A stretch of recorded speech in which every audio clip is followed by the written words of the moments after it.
اپنے مخالف کو، گالی دینے والے کو، زندگی کے کسی کونے میں برا کہنے والے کو معاف کرنا بڑا مشکل کام ہے۔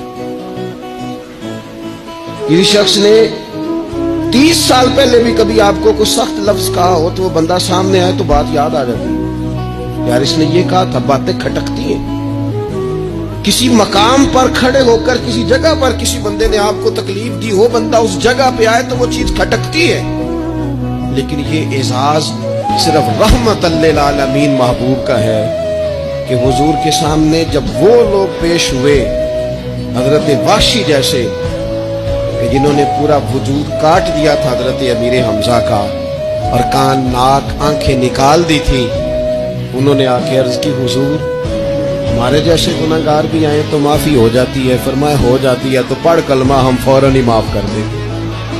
اور جو فتح مکہ کے موقع پر نبی پاک علیہ الصلوۃ والسلام نے فرمایا ہے نا، فتح مکہ کے موقع پر، وہ تو بات ہی بڑی انوکھی ہے۔ انہوں نے کہا تھا آپ ہم سے کیا سلوک کرنے والے ہیں؟ تو فرمایا سلوک کیا کرنا ہے؟ جو پیچھے ہو چکا ہے نا اس کا ذکر بھی نہیں کرنا، کتاب کے پچھلے صفحے پلٹنے ہی نہیں، یاد ماضی یہ عنوان چھیڑنا ہی نہیں، جو ہو گیا سو ہو گیا۔